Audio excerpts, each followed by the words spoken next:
So, Chivers, what on earth has been going on with Hillsborough?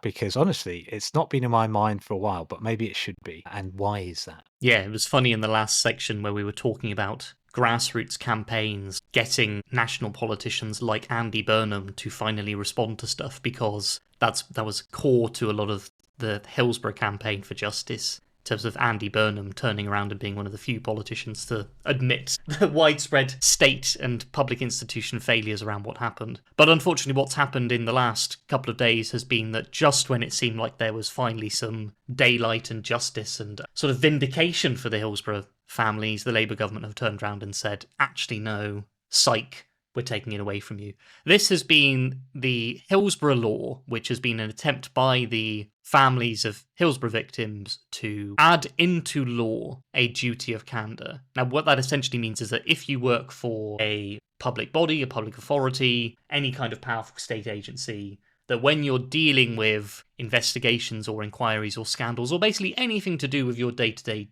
job, that you should have some sort of legal duty to be honest, to tell the truth, to engage in people in good faith, to not do cover-ups, and if you are found to not be doing any of that stuff, or you are engaging in cover-ups, that there actually would be some sort of systematic penalty, criminal penalty for doing so. Under the last government, the Tories were effectively saying, we're not interested in this, we don't think this is necessary, and Labour in their manifesto said, we will finally do right by the victims of Hillsborough and all the other state scandals like Orgreave or Windrush, and introduce a Hillsborough law that would change the way that public officials interact with people who have been wronged by the failures or corruptions of cover-ups of state institutions. So, of course, despite all of this, Labour have just turned around the last few days and saying we're not really interested in doing this, which feels like yet another massive betrayal of a group of people who have been wronged at basically every turn since that horrible day in 1989, where, you know, they've just been at the front of this multifaceted scandal of institutional cover-ups,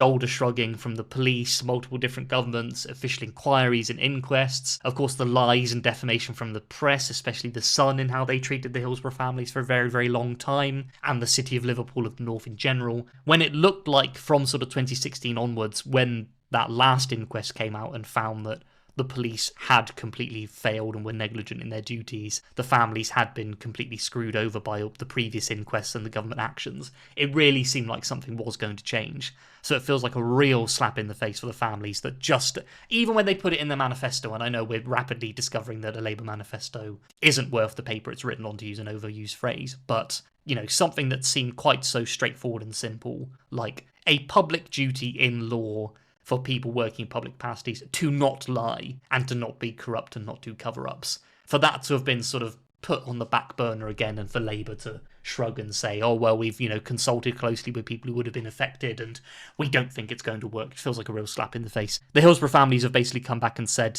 this is an insult to us. You either have to take all of this.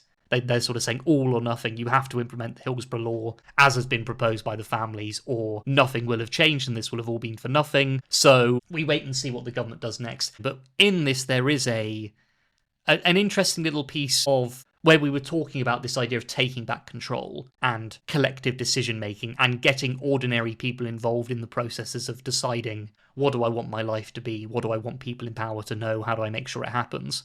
The Hillsborough families had put together this family listening day, which is a bit of a bland term for what in effect was something like a citizens' assembly or a citizens' jury or, you know, public control over decision making, where they all got together as a group of families affected by Hillsborough. They dragged politicians into the room and basically they said to them, this is what we want to happen. This has been our experience. This is, you know, from the experience we've had over the last 30 years of dealing with the scandals and the failures that followed from Hillsborough.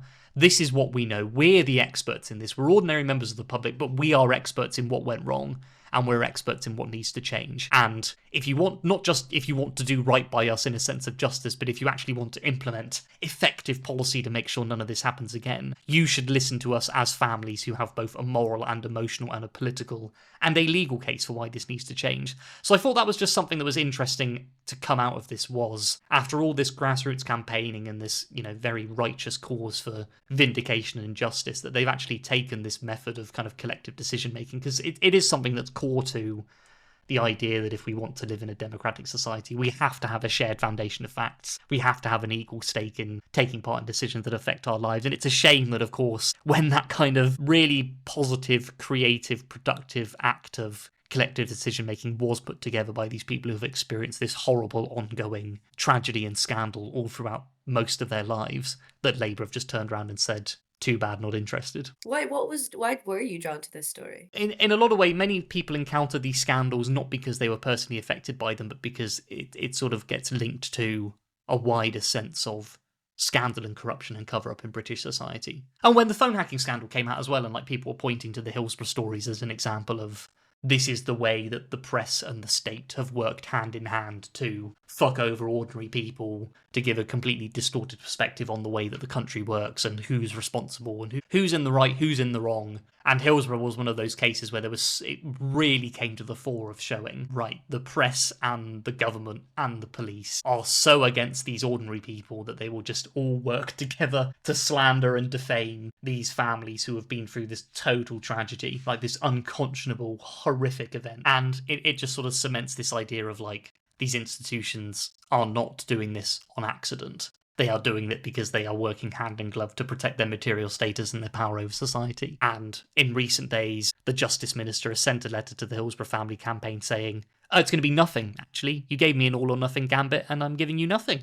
Unfortunately, because of the media complex and because of the way that politicians see their role not as decision makers but as like PR influencers for brand UK government, a lot of the way that ministers interact with people affected by scandals is with like photo ops or soppy sit down meetings where they say, oh, I'm really listening to your concerns and we'll do something about this. And then they walk away and they forget about it and they go on to the next thing. This family listening day thing where it's like, okay, well, the victims are in charge. They're the ones who have put this meeting together. They have summoned the government. And then the government ministers have come out of that and said, well, it was very pleasant. Thanks for the tea and biscuits. I'm going to go on to other things now. It's, a really challenging question for us, for those of us who believe in these things like citizens' assembly, citizen juries, democratizing basic decision-making powers and processes in this country is like, it all sounds well and good and it can have real power when the people involved in it actually have power themselves. When you rely on the government to execute that power, then you're up against the standard problems of politicians don't care, politicians don't want to do it, politicians will find reasons to not do it.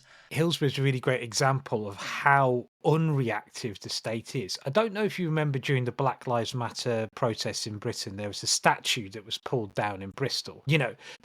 People were like, oh, well, they shouldn't have done that.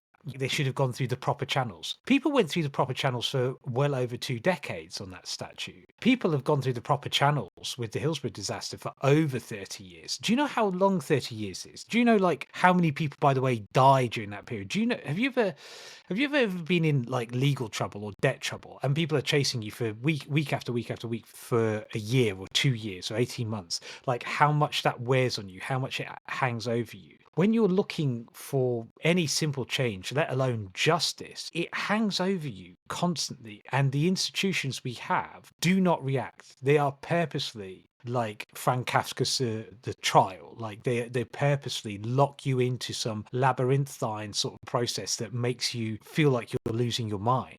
Right, like it's absolutely appalling. And I think people haven't very rarely been on the inside of these things. So you hear numbers like 30 years and, these simple changes and having a chat with politicians. I'm surprised they didn't, physically assault them. I genuinely am. Because the patience and strength and fortitude these people have, most people don't. And that's what they rely upon. At university, when I was in the student union, what the university would do is say, we sort of agree in principle, let's have a series of meetings over the next sort of 6 months to any campaign. We were trying to get them to divest from weapons, for instance. And you've done the stunts and you've done the campaigning actions, and then you get into the meetings. And then they wait until the next year and there's another set of student officers. Right. And that's how they never agree to anything. So people have been campaigning for divestment from weapons for about 40 years. And there's just a rotation of people and the campaign never wins because people don't carry it through. That's what they rely upon with the people of Hillsborough. They're like, hopefully you'll just die or shut up or give up at some point. Right. Like that's what they want. Because they don't want to deal with it. They don't want to do stuff. And that's why, like, I think when we're looking for ways to create change, we have to look towards our own bodies. We have to look towards organizations protections we've set up and that we control, things like trade unions, community organizations, cooperatives, these are ours and we genuinely control them and we genuinely have input. And if we want change, sometimes it won't happen immediately or quickly, or sometimes it's more complex than you think, but it will happen. It's possible. We can create change within those institutions. I think creating change within the state is incredibly difficult. And I think Hillsborough is a really great example of that because, again, these guys are not only patient, they've been patient, consistent, strong though, and like incredibly persistent. Like they have not stopped, and that's what's amazing about them. And actually a lot of people will malign them for that. They're like, why do they keep banging on about this? It's because they're not going to give up. And that's what I hugely respect about them, but that's not what it should take to create change. We shouldn't be in a society where that is the level of effort that's required to take change. I think nothing good comes easy. I think change should be considered and should require input and challenge, because you don't then know the outcomes and you can make bad decisions too easily. But this is not the way it should be. And this is one of the greatest examples of how bad our system is. How undemocratic it is and how much we really shouldn't be relying on the state when we're trying to create change. Yes, sir. Yes, sir. I think they're incredible. I genuinely do. I really do think the Hillsborough campaign, like, I would lose my fucking mind. It is disgraceful in the truest sense of the word. They should be disgraced. They should all be hanging their heads in shame and publicly shamed for the way that they're treating the relatives of dead people, right, who have been maligned and attacked and abused. The way that they're treating them and the way that they're just not listening to good common sense about what can be done to prevent things like this in the future and what reparations can be made to those people who've been damaged by these things. Like, it's just it boils my piss. Like, it boils, like, absolutely boils my piss. Like, so What's a phrase? I'm sure it boils Tom's piss as well. Yeah, because I think what stood out to me, I think what strikes me about the government rejecting a Hillsborough law, or basically deciding that they really want to water down any kind of Hillsborough law, is not that, the changes they were asking for were, safer standing, or the police to do better at football matches. The changes they were asking for were exactly as you were saying, that the experience of these bereaved families over 30 years has been, they've been traduced and defamed and ignored, but also they have come face to face with exactly those kind of Byzantine state structures you were talking about.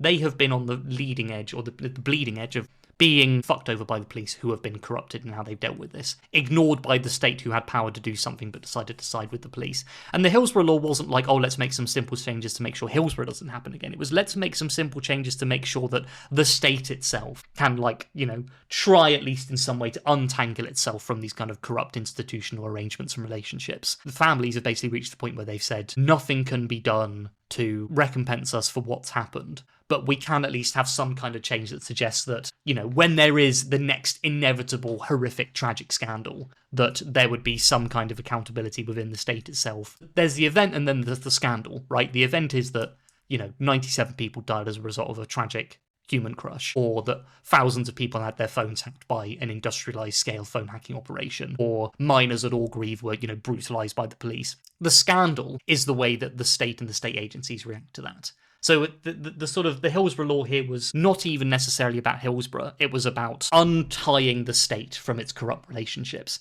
And, it's wishful thinking to think it was the old thing of like House of Lords, abolish yourself. How are you going to get people with power to surrender their own power? And in this case, how are you going to get state agencies to give up on all of these internecine relationships which they depend on to hold on to their own power and corruption? But the fact that it has been rejected so dismissively and brazenly and openly within 8 months of the Labour manifesto saying, yeah, we want to do this and we're going to do it, and we're going to adopt the Hillsborough law in full. It's a continuation of the corruption. It's not so much like shrugging the shoulders. It's basically the government openly admitting we're happy for these corrupt relationships to continue because we're not going to put this law into place. And it's a good week to bury bad news. So I'm really glad that you brought it up, because that's what they want to do. They want to walk back from anything that commits them to being better, more democratic, more accountable, serving the people. They want to walk back from all of those things as much as possible. And anything they committed to that suggests that they would serve the people, they're going to run away from as soon as possible. And they're doing it here under the cover of, we're all talking about Trump and all these other things. We have a rotten state, and we have to hold it to account. Again, we've got the Grenfell disaster. We're 7-8 years now from that point. like there is no justice, that there is no preventative action being taken. There could be another Grenfell Tower. There could be another, dozens or hundreds of people could be dead because of the way these things work. Every time there's a crisis, we cannot seem to address it because they close ranks and they have this particular way, this sort of chumocracy of all these chums looking after each other. And I've met a few of them, and these fucking chinless wonders are seemingly like benign, pleasant types until anything comes across their sort of frame of vision that might mean that they or any of the people they know have to change how they do things. And it's a resistance to change, but it's also specifically a resistance to like ending corruption.